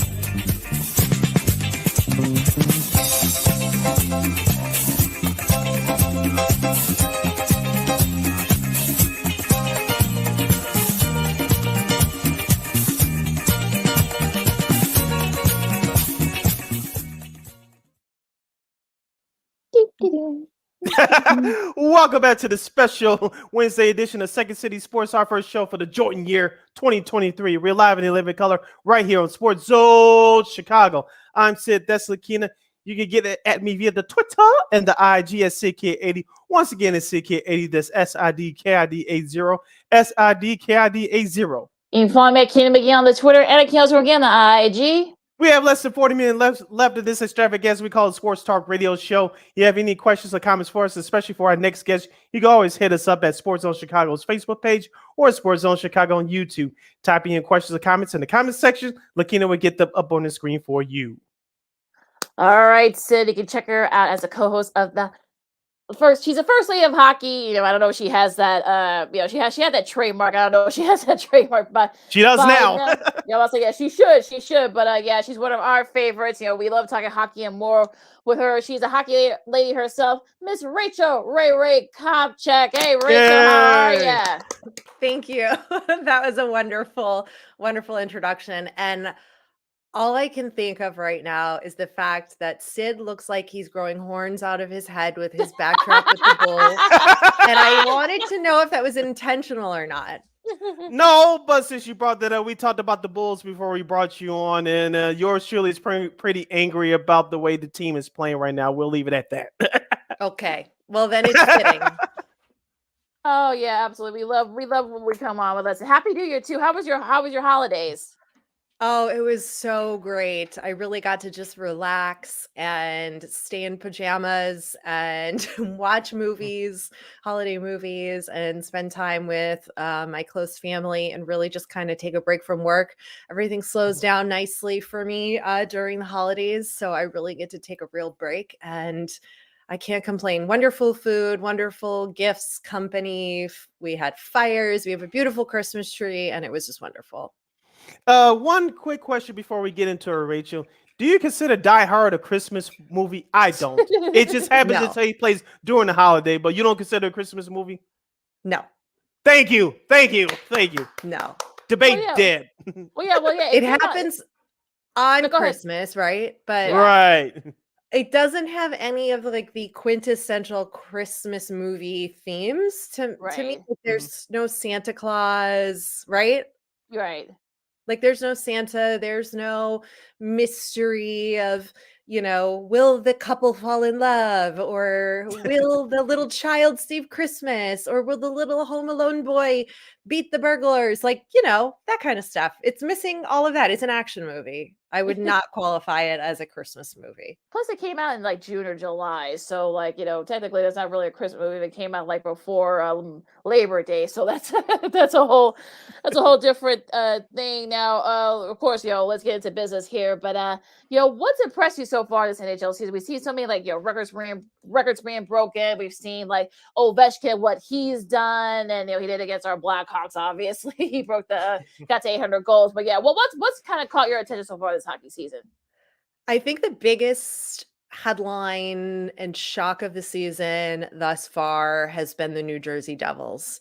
I have talked about them so much more than I ever thought I would on the House of Hockey podcast. They came out of the gate blazing. Incredible play out of nowhere. I don't think anybody predicted them to be as good as they have been. I'm not sure how steady they've been through the holiday break, but they have been like the biggest shock for the league. And then I think the other big headline would be obviously the Ovechkin stuff, which we can get into, but I would say the Bruins, the Boston Bruins, they've got the best record in the league right now, and they are playing just incredible. They have that, what I call the it factor. I got to see our Chicago Blackhawks play the Boston Bruins, which we got really killed, but that's besides the point. But I got to see them when they were They on take the it for the road. number one pick. Yeah, exactly. We'll get to that as well. Okay, we'll get to that as well. Right. But I just am really impressed with the chemistry that the Bruins have, and you can really see it on the ice when you're in the arena, and you can see the players interacting with each other at the bench and in between the TV timeouts and intermission, and they just have something really special. I don't know if that's going to translate long-term health-wise for the Bruins in the postseason, but they're really exciting to watch, and it's really incredible to see what that team has done as well. Yeah, it's amazing Speaking of New what Jersey, Connor McDavid has done, because David Parsnick, I mean, he could be probably right there for MVP if not for like all the stuff that Connor McDavid's been doing. True. yeah, I mean, talk Connor about the New- McDavid is Connor McDavid. Like, he's the leader of all the things, Like, Pretty much. what do we need to say about that? He's just going to continue to keep putting up points and making incredible plays. Yeah, you talk about the New Jersey Devils. I was joking with Lakeena. I think Lakeena offline one day. I said, "It takes me back to 20 years ago. Where's Ken Danica? Where's Scott Stevens? Where's Marty Brodeur?" I said, "It's been a long time since they had It's been a while. dominating record like that." I know they made the Stanley Cup final now 11 years ago against the Kings, but that team wasn't as dominant as those late 90s, early 2000s were. We'll see if they can keep that going. But I want to ask you. Even though we're Blackhawks fans, I want to ask you about the Detroit Dead Wings. Right now, they sit at 16, 12, and 7. Yep. That's his thing. Yeah, that he's been saying that for years. That's what I thought you said. Yeah. Just making sure I heard you. Yeah. I know they're sitting 4 games over 500 right now. Some people believe that they can sneak into the playoffs this year. Do you think they're ready for prime time, or do you think they need another year? I think anything can happen with that team right now. They've got a lot of potential. I mean, they're sitting kind of right in the middle in the league in the rankings, at 22, and well, that's I guess the bottom third. But I mean, they've got potential here. They're doing pretty well. I think if they can produce more offensively in this second half part of the season, they can have a chance, but I wouldn't put my money on it that they would make it to the playoffs. I want to talk about the Seattle Kraken for a second. The newer franchise in the NHL. They're so much fun. That arena looks sick. I hope I get a chance to go there and watch a game because that looks like so much fun. I mean, that arena looks incredible. But the Kraken, they've been coming up and down. They're third in the Pacific Division right now. I feel like they can kind of get there, kind of sneak into the playoffs, or at least be like one of the wild card spots. What do you think? Oh gosh, they've had an improvement to their season for sure. They made a lot of changes and have really shown that they are a much better team than we all thought they were last season, and better than they played last season as well. They've definitely got some potential to make it. However, I mean, I wouldn't count out any of the Canadian teams in the Pacific Division just yet. I don't know. Do they make a wild card spot? Potentially. Do they go past the first round of the playoffs? The Kraken, I would say no. The Golden Knights are playing incredible in that division right now. And I don't think a lot of people expected that either. As well as the Kings being second in the Pacific. I also don't know that we thought they would be at that spot right now. But again, there's still quite a lot of hockey to be played. We're not yet at the mid mark of the season just yet. And this is when things really get interesting because injuries start to happen. We're seeing that both on the Blackhawks, the Blues, a bunch of the other teams. There's been some significant injuries that are going to affect the way the rankings play out. We're hanging out with our good friend, Chicago's very own Rae Rae, Rachel Kopczyk, the hockey lady, the first lady of hockey, co-host of the hockey House of Hockey podcast with our girl Breezy right here on Second City Sports or SportsZone Chicago. Sid, Kit, and Lakeena hanging out here with you. Rachel, let's get to the Winter Class. Of course, you mentioned the Boston Bruins earlier. They come from behind to beat the Pittsburgh Penguins 2-1. Did you enjoy the broadcast from TNT from start to finish? Did you catch all their pregame show? Because we love them too, but I know you love them a little bit more. What did you think about the game and the broadcast itself? I love the TNT broadcast team. Like, can't get enough of them. I wish they covered all of the games, but that's obviously impossible to do. But I love that broadcast team. And I thought the game was just incredible. There's just something so special about Fenway Park regardless of whether you're a Boston fan or not, that it's not a barn, right? Wait, we're talking baseball. It's a what's the nickname Cathedral. for Cathedral. cathedral? Yes, thank Cathedral, you. yes. Like it's not a barn, it's not hockey, but it's hockey. See, it's also confusing because the teams, I don't know if you saw this when they came out, like normally they wear suits, right, to walk into the arena or the cathedral, if you will. And they all wore era specific baseball uniforms, Yes, both yep, Pittsburgh and the Yeah. Bruins. Yes, saw that. Yep. Man, was that like just beautiful. It was just, I don't know, it was just such a nice homage to Fenway, not necessarily the sport of baseball, but as well. I just thought it was so fitting for a city like Boston and for the Bruins to be hosting, and having all of that happen with the Winter Classic there was just, it was so picturesque and so perfect. The weather was beautiful. It was an incredible game. We almost had an e-bug put in the game for the Penguins when Tristan Jarry went out of the game. Casey DeSmith went in and was able to handle it, but they brought their own e-bug, which is an emergency backup goalie. The Penguins did, which normally you wouldn't travel with your emergency backup goalie, but for whatever reason, the Penguins brought him along, and he was in the dugout, which is the correct term because he was actually in a baseball dugout. Literally. But I thought it's just so incredible. It was also a little strange though, having the game on January 2nd instead of January 1st, which it normally is. But because of the way that the holidays fell, I believe, and it being like technically the Monday is the official holiday, federally speaking, or whatever.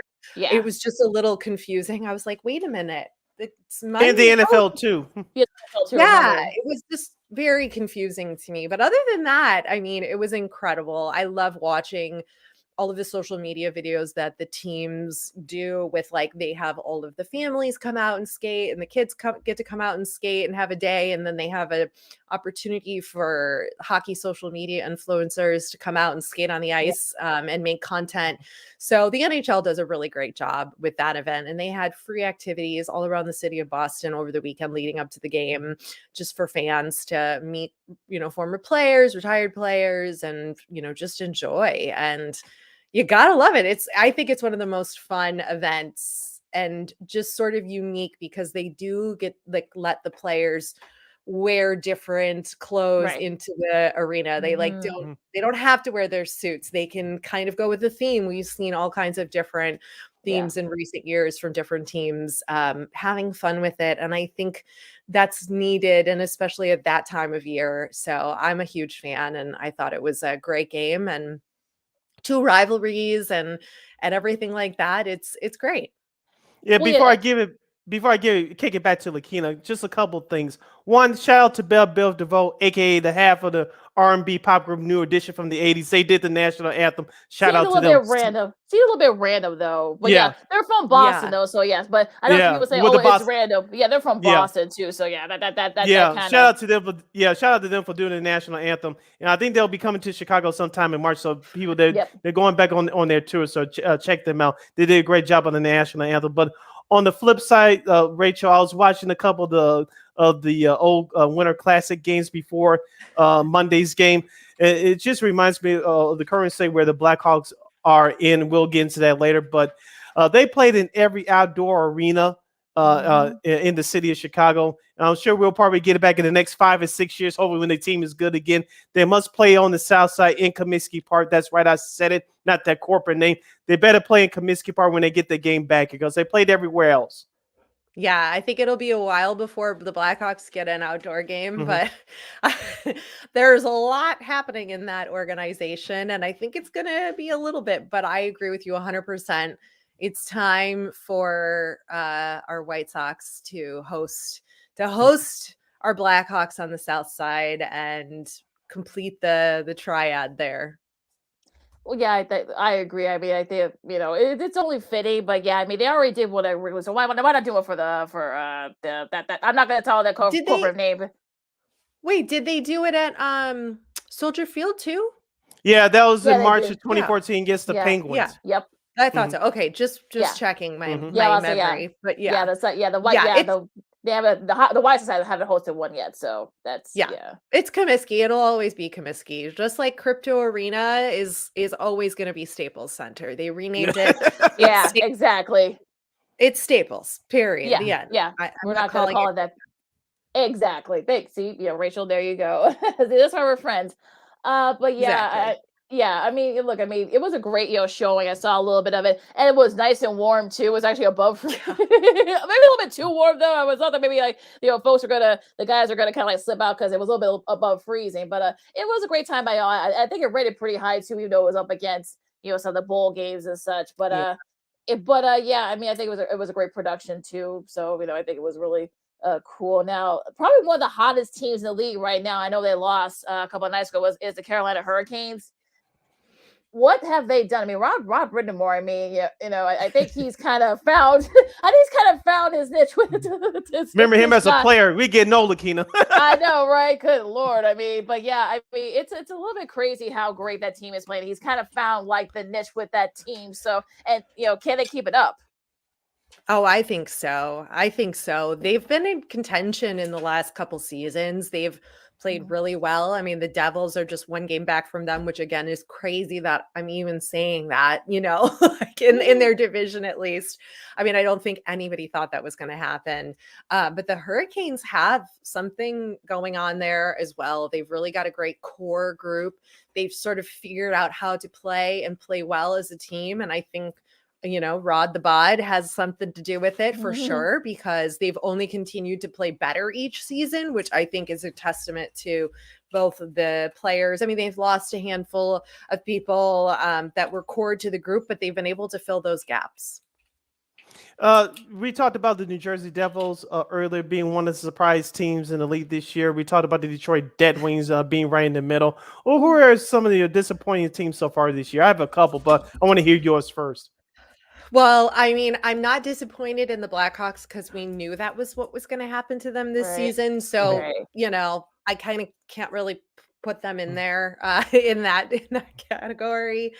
What I would say is, as I look through sort of the leagues and the rosters, I mean, I am very partial to my favorite coach in the league, Tortorella, who is now in charge of the Philadelphia Flyers. So he's still screaming. Yes. Yeah, well, I think that was Tim just now. Yeah, they've been disappointing this year. The Flyers have. I'm surprised that they're not that good.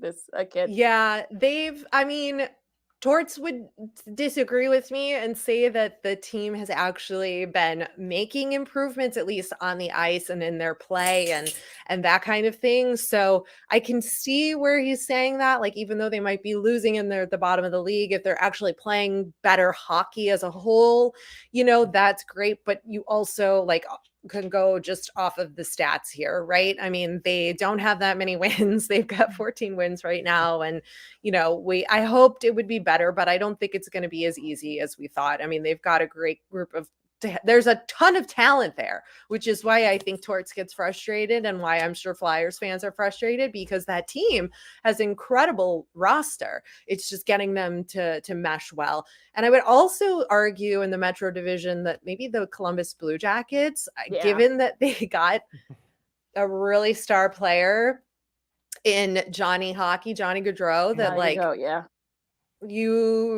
I think there was a lot of expectation that he was going to come in and just sort of pave the way and make all this magic happen, and they were going to play better and stuff like that. But they're really not. And I don't know that that's the solution. I don't think that's ever the solution in the game of hockey, is bringing in one guy who is getting paid a ton of money to, solve a team or make the team better in any kind of way. And we're seeing that that's not what's happening in Columbus. I'll give you another team real quick. I'm surprised you didn't name them. The Florida Panthers. Yeah. That's what I was just going to say. They were next on my list. I'm a little shocked that they are so far down right now. They were hanging in the beginning of the season, and things have sort of taken a little dip and a turn at a whoopsie doodle, but we'll see if they're going to be able to bring themselves back up. I mean, but also nobody thought that the Buffalo Sabres were all of a sudden going to be in the topic of conversation either. So that's the thing about hockey, is like the beginning of the season is one thing, and then all of a sudden everything shifts dramatically and it swings, and then it's going to swing again. So we're in the second swing of the season where we're shocked by certain teams, and we're going to see really, I mean, it's a game of health and luck, because they play 82 games. Those guys play so hard. It takes so much endurance. Injuries happen. It depends on who's the healthiest, who's got the it factor, who's got that team chemistry to make it to the Stanley Cup final. So, you know, we'll see how, like, are the Red Wings going to hold on to this? Are they going to stay where they're at? Or are the Panthers going to come back up into the ranks? You know, are the Sabres going to drop off? What's going to happen? Or if the Bruins have injuries, or the Leafs or the Lightning, they could dip down as well. But I mean, I'm sure a lot of people would argue that they've got depth, which I think those I'm going to go to the Bruins and the Lightning have some depth, I would say, more so than the Leafs, and they have a little bit more chemistry, I would say, than the Leafs do, but I'm a little biased, but you just don't know what's going to happen. Well, yeah, I mean, let's talk about the Sabres for a second. Tage Thompson had another hat trick. It's his third of the season. For DeMar Hamlin, of course, they all wore number 3 jerseys as they were coming in, last night in their game against the Capitals. Like Great game last night. It was, a thriller in overtime. But yeah, can they keep it up? I mean, it's sort of like, they kind of came out of nowhere even before all this happened, but with of course everybody, everyone in sports were rallying around DeMar Hamlin, of course. But yeah, can the Sabres keep up this sort of little momentum going as we get further into the season? I'm not too sure. I mean, we've sort of seen this before, I would argue, in the Jack Eichel era of the Buffalo Sabres, where they had this like miraculous spurt of wins, and things were going great, and they could do it. They could go all the way. And I think that's a little premature to start saying those kinds of things. I think Thompson's, is it Tage or Tage? Tage, I don't know. I've heard it. I'm not entirely sure. Yeah, I've heard it pronounced in different ways. I'm not really sure either. Yeah, I gotta check up on that. But I think he's really found his groove too, and he's hit his game, and it's exciting to watch either way. He's an exciting player to watch, and especially because of his height, which isn't something we see a lot in hockey as well. Like, it's really fun to see what he can do, and it's great for Buffalo. Buffalo fans finally deserve to have some W's and have some excitement happening in their building after recovering from the Jack Eichel, all of that. And there's a lot happening with the Sabres organization that's not necessarily related to the players on the ice. It's related more to the ownership and the amount of money being spent and how they choose to operate their team. So I feel for the Sabres fans, but I'm glad that they've got a little moment of joy, because I sure have no joy as a Blackhawks fan, is what I can tell you right now. We'll get to we're trying to push the Blackhawks down to later. All right. We'll halfway push them to the end of the show. Yeah, good call. We're halfway home with our homegirl, Miss Rae Rae Rachel Kopczyk, the hockey lady. She's the host of the House of Hockey podcast with Breezy. She's hanging out with us right here on Second City Sports. We're live in living color on SportsZone Chicago. Our first show of 2023, the Jordan year. Sid and Lakeena hanging out here with you. And speaking of hanging out, Rachel, a couple of months ago, you took a trip to upstate New York. I know you coming to us live from parts unknown, but you took a trip to upstate New York, and you were tracking down your hockey crush. Tell us more about that. I know Lakeena was excited. Oh, okay. So actually, I took a trip south to find my hockey crush, who's also on the wall behind me, Matt Barzal. It just so happened that a very good friend of mine was getting married in Tampa, technically Clearwater Beach. And my hockey crush just so happened to be in town playing the Tampa Bay Lightning. And it worked out because my friend, who is just the best, Sarah, she decided to get married on a Sunday instead of a Saturday. And I was able to go to the game, and I made a sign. First of all, I have never in my life, even as a child, made a sign to hold up against the glass asking for a puck or trying to say hello to a player. Like, I never even did that when I was a kid going to White Sox games. I would just go down there and scream at the players and try to get them to sign my hat, which I did get a handful of those, which I don't remember who signed it, but that's besides the point. So I made the sign with the help of my aunt. She helped me paint it, and we printed out a picture of Barzal, and it said, "I would have given you more than 8 years," because he got an 8-year contract extension with the New York Islanders. And what I can tell lady's you crazy. is, I mean, hey, the island is a great place to play, and that fan base is incredible. So I get it, but I think that the sign was a hit. I'm pretty sure he saw it because he was glancing over, and then I happened to be on the glass next to a fellow Matt Barzal fan. She was just as much of a fan as I was. She had her own sign and everything. She'd met him before, all kinds of stuff. And Barzal came over and didn't point to either of us and took the puck he had in his hand, and he just threw it over the glass in between the two of us. And I was like, no, because this girl was like really diehard, and she probably would have beat me up or been very upset with me if I had taken the puck. So I let her have the puck, and we took a picture together. And I'm pretty sure he saw the sign because he looked over and then he giggled and he looked away. Now, was I on TV? Who knows? I didn't get to like watch a broadcast back or anything, but I doubt it because we were, not at a home game. We were at an away game. So it was a lot of fun. It was a lot of fun. And did I make a sign for Chicago? No. When I went to the Blackhawks Bruins game, I was going to make another sign to go down to the glass. It happened to be Kaner's birthday the day that I was there. And again, I got there early enough, and I got next to another girl who had made a sign for Kane that said happy birthday. And she was really sweet because she's a Blackhawks fan.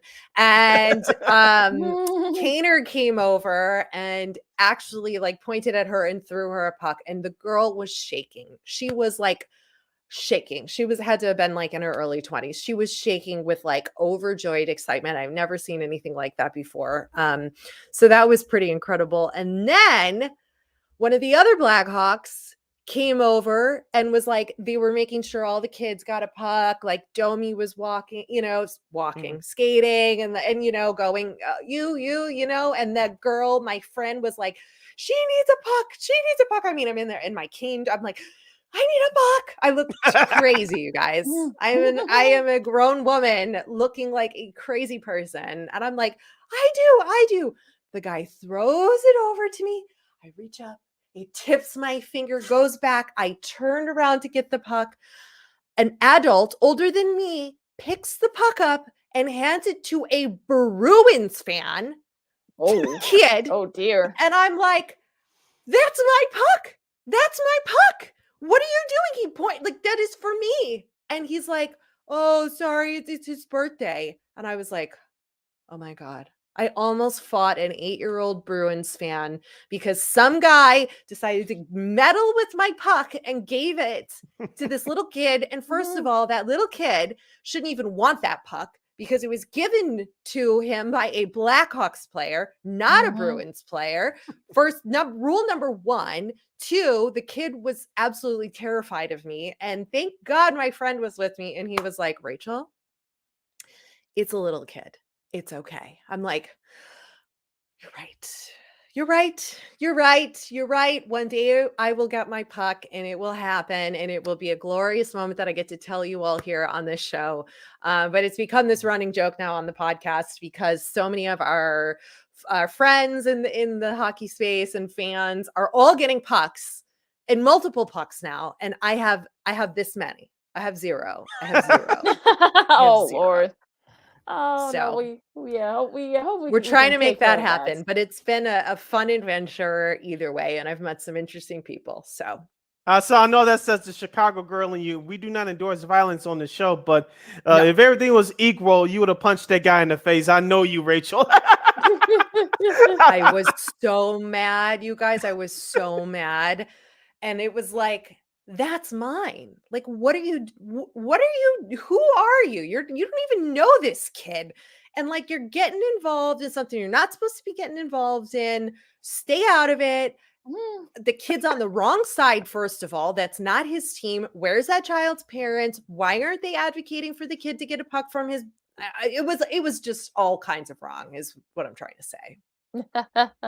Oh boy, and yeah, I was like, it'll come, you'll get your pucks, it'll come. I promise you, Rachel. For the But record, I did not harm any child or yes, anything. no kids were harmed. I might have startled him when I yelled, "That's my puck." But other than that, I didn't curse at the child and everything was fine. So cool. No children were harmed during the making of this game, and then with puck throwing. So there you go. So there you go. We're wrapping things up with the hockey lady herself, Rae Rae Kopczyk here on Second City Sports on SportsZone Chicago. Sid and Lakeena here with you. We know, we listen to your podcast. You and your co-host, your friend, you do a great job. We've been following for years. What other hockey podcasts should folks be listening to? Because I think I might know one, and I think I've listened to it too. But I want to hear your thoughts. My go-to is Spit and Chicklets. It is like the OG of hockey podcasts. I laugh. They make me laugh when they argue with each other. When Biz and Wit start arguing, and Wit gets his like Boston-ness, and like I feel like I'm like kindred spirits with Wit, because like I have those moments too of like frustration, like you just heard, like about a kid getting a puck. Like I just feel like there's a lot of points of view I have in common with Ryan Whitney. So listening to him rant just makes me feel seen. I feel seen and heard with my opinions about certain things.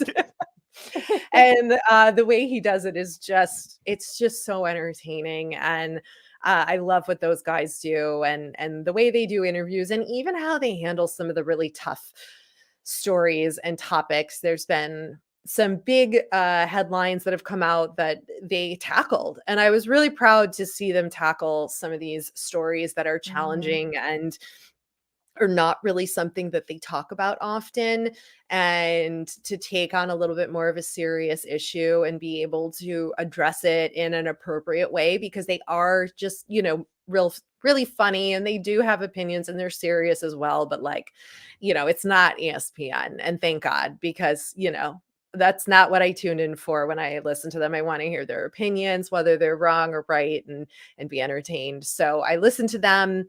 And then I haven't listened to, but a lot of people love Missin' Curfew, which is with Scotty Upshaw and the other guy I can't remember, but his name off the top of my head. But that's another one worth listening to. They do some work with the NHL Network. They do a couple hits here and there with Jackie Redmond, and they've also got a big following, a cult following, if you will, sort of like Spit and Chicklets. So those are the two.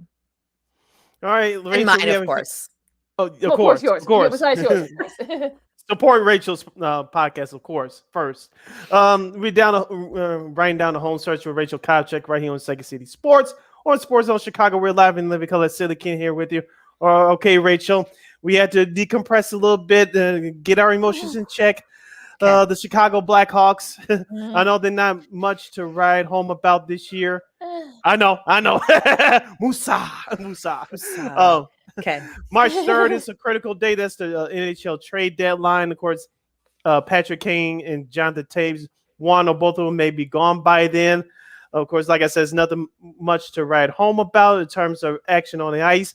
I know you have been catching some of their broadcasts this year. I know Chris Vosters is on the TV side now. Troy Murray, of course, your guy, Patrick Sharp, your other hockey crush. Talk to us about your experiences watching Blackhawks hockey here and there so far this season. Listen, it's hard. I have a lot of empathy for teams who have been bad for a very long time. We're not bad. Well, we were bad for a really long time, bits and pieces in the back. We've got a long history, so we've had this Right. before, but in my lifetime at least, it's hard. It's hard to go to a game knowing that they're probably going to lose.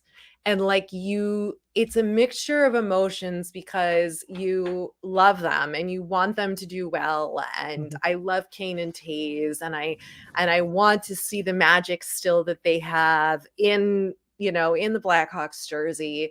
And it's just hard. It's hard to watch your team, and you want to try to be excited, and you want to be like, when they score, like, yes, okay, maybe we can do this. And then they just take a hard right turn, and it doesn't turn out the way you wanted to. But I mean, I'm happy with coaching. I just think there's other stuff happening. Like you referenced it at some point about how they're just trying to tank to get the draft pick, which I of course, that theory crossed my mind, because when you talk about Connor Bedard, who's supposed to be the number 1 pick, and you look at what he's done right now in the World Juniors, which is actually happening at this moment. There are games being played while we record, which is a huge tournament in hockey for prospects coming up, for those who don't know. And so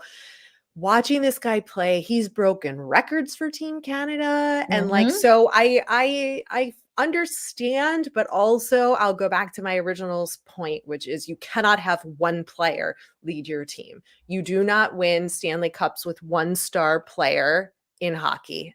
That's not how it works. You've got 4 lines. All 4 lines need to be at their top peak performing. You have to have depth in this game to win a Stanley Cup.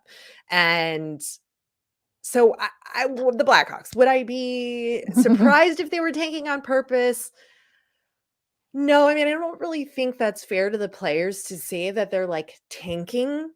I don't really think any player ever goes out there with the intention of to half-ass it. I think that's insulting to the players to say that they would purposely be doing that. That's not in their DNA. And so if that's a matter of just coaching, putting out different lines, mixing things up, the Blackhawks at one point were trying all 5 forwards on the power play. Yes. Seth Jones was out.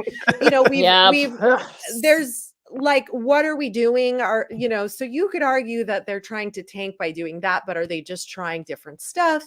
Are they trying to get more ice time to some of these other players who haven't had the experience? It's what it is. It is, though, exciting. I was trying to find some positives for you guys. So Seth Jones is back. So that was good. He had a goal last night in the game against the Lightning, which was exciting. 2 of our forwards, Mackenzie Entwistle and Jujuhar Kahara. Yeah. Close enough. Kahari. I think it's Kahari, but yeah. Yes. Something Either way, that. the two of them, who are really important forwards for us, are now on the IR. So that's a little frustrating to hear, especially knowing that the likelihood of Kane and Taze leaving is very high. I will not speculate or entertain any of the theories on what's going to happen to them or where they're going to go. There's just so much chatter that it's I am just going to wait and see what happens at the trade deadline. That's it. I don't know. I don't want to speculate by any means, because there are just so many different things that could happen, and conversations that have been had, and rumors that are out there, and just fan speculation like myself. So I'm going to leave that alone. Unfortunately, you're not going to get an opinion on that from me. But the positive thing I can say is that Kane and Taze got to play their 1000th game together this season, which I thought was just the coolest thing. How cool is that? What are the odds? How lucky are we as Blackhawks fans to have had this Kane and Taze duo, this magic? It's really just something special, and not most teams get. And for them to be in the league at the same age, for the most part, and to be able to play for the Blackhawks and play so well. Like, it's so rare and we're so lucky. And that's why it's like, I can't talk about what's going to happen because it just is heartbreaking. And it's going to be a little bit of a rough couple of years, I think, as the team figures out what their identity is and who their stars are and who their leaders are. And, you know, we've got a great prospect pool. There are 4 Blackhawks prospects who are on both Team Canada and Team Sweden right now in the World Juniors. And so that says a lot about the future of the Blackhawks, with a good depth of prospects who are, you know, playing in the semifinals. I mean, that's exciting to see. And, you know, that's a couple of years down the road though. And 5 years, 10 years, you know, where those people are, you know, not everybody can be Connor Bedard. Not everybody's Kane or Taves or Matthews or Sidney Crosby, who can come out of juniors and hit the ice and break records. So just have to keep that in perspective. Absolutely. What about your boy Patrick Sharp in the broadcast? Yeah. How do you like him in the broadcast booth? You know, I love him. He can do no wrong in my eyes, you know? On that note. He can do no wrong, but we'll leave the rumor mill off to the side. So, you know, we won't talk about that. That's like the silent rule of hockey, is like, we don't talk about some of the things that happen off the ice in the league, and we leave it at that. But the other thing was Hosa's retirement. Did you guys watch his number retirement ceremony? Yeah. Oh man, seeing those boys together again. What was it? Siebes. They had the Hammer, Kane, Taze, Donkey Sharpie, Keith, Siebes. Yeah, that was it. Right? Yeah, that was I think that was it. That was like the main core. Yeah. Just seeing them all together again on the ice for Hosa. Hosa is funny. He was actually on Spit and Chicklets. That was a great interview. Yeah, Check it I out. love that episode. Yeah. Incredible interviews. Stuff I did not. I mean, Hosa's got a book out, and he was talking about some of the stuff in there. But hearing more about Hosa's the skin issue he had at the end of his career, like being able to really hear more of like what that was all about from Hosa himself during that interview on Chicklets was really interesting to hear. And just to hear his story and his mission as a player of just wanting to learn from the greats, of which is why he played in Detroit, and then how lucky we were to have him, and for him to win his cup with the Blackhawks was just like hearing that whole story and continuity from him was incredible. Yeah, and it was. Yeah, just check out the episode, folks. You know, Spit Chicklets, with that episode with Hosa, because that's like one of my favorites so far. This season. Yeah, but is there any like any kind of breakout stars? We saw PK Subban's doing some analyst work for ESPN. Like, what has there any been like? What are your standouts? I mean, we know you love the TNT guys, and rightfully so. I mean, they're terrific. But yeah, any sort of like standouts for you this year? Well, it's been a little surprising to me to see Scotty Darling doing analysis. He's been very entertaining, to say the least, this year. Yeah. I am a little undecided about how I feel about him. Like, he's as an analyst, like, I mean, as a player and like interviews I've heard him do, he's very entertaining, but I still think he's trying to find his voice as far as like his humor goes, and then also being able to do analysis and have it not be Barstool like, and have it be more broadcast like, but still add in that bit of edge and fun, which I think sometimes he misses the mark. But I'm happy to see him there, and I know they're all having fun. Him with and like seeing Kaylee Chelios, which is like just so crazy. And like if you follow her on social media, like she's with her dad all the time, and like Grandpa is like Chris. That's Chris Chelios, you guys. Like he's watching her, like he's with her and her kids, and like it's just sort of fun to see a hockey family like that. And then of course Eddie Olczyk and his son, who is a broadcaster for the Kraken as well. He does some stuff. He's really talented. I mean, I know his son did some stuff with the Blackhawks before they both left. He did some coverage when his dad was out sick.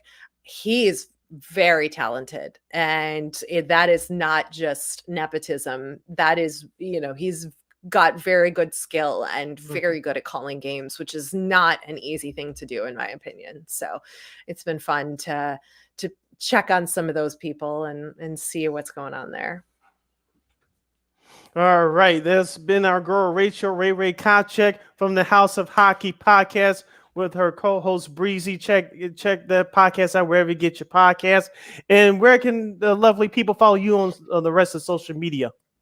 For all things hockey, you can follow me at the Hockey Lady. That's I think just look for it on most of the platforms. Instagram's where I spend most of my time.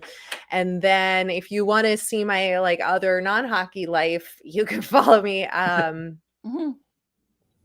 What's the other one? The Lady on TV. You can see I'm still rusty coming back from the break, from the holiday, getting back in the swing of things. We recorded 2 episodes of the podcast and I was like, oh, wow, just 1 week off. And I'm like turned into holiday mush here. So, yep, the Lady on TV and the Hockey Lady. You can check me out there. All right, stay right there, Rachel. Thank you so much for joining us today. Great job as always. And of course, we'll have you back on again, probably around playoff time as we normally do. It's my pleasure. I love talking with you guys. You have so much fun. You ask great questions. You're very knowledgeable about the sport. To cover all 5 major sports, it's a lot. So it's a pleasure to come in here and chat with you guys. Well, look, I can go all the way back to like Dennis Savard and them. So that's how far back I can go with my hockey talk. I'm not that old, I promise, Rachel. But yeah, that's how far back I know can you're go not. So I can go, like when the Oilers were winning like consecutive cups. Well, not that far, but yes, you know of that. You've heard that's like in the memory here over here. I'm sorry, I'm trying to keep it there. Yeah. All right, Lakeena closes out. You follow me at Keena McGee on the Twitter and at Keena McGee on the IG. You can follow your Shirley Sydney Brown on the Twitter and the IG at SidKid80. Once again, it's SidKid80. That's SIDKID80. SIDKID80. Make sure you download that SportsZone Chicago app wherever you get your apps. Make sure you follow SportsZone Chicago on all social media platforms. Make sure you subscribe to our podcast at War on Anchor. We are available on all podcast platforms. And please give War Media a follow at WAR Media on all social media platforms, Facebook, Twitter, Instagram, and YouTube. And thank you very much in advance for your support. Like, share, subscribe, and tell your friends. All right, for Rachel and for Lakeena, I'm Sid. You've been listening to a special edition of Second City Sports, the Wednesday edition, our first show of 2023.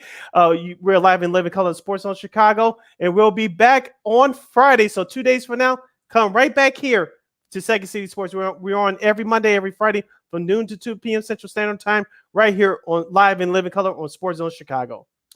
Oh yeah, don't forget to follow us also on War on Anchor. I mean, not just War Media, but also too on ROKU TV.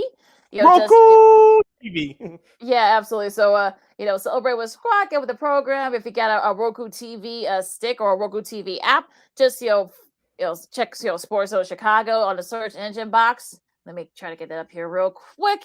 There we go. Yeah, so all your smart TV, your Chromebook, your PC, smartphone, whatever device you got. It's all right there. You watch our show, Sean and Maya, the Smoke Fellas, and What's Up Cousins, so much more. I'm sure we're going to have more shows launching in 2023. So for Sid and Rachel, I'm Lakeena. This has been Second City Sports on SportsZone Chicago, and we'll see you Friday. Love, peace, and hair grease. Holla!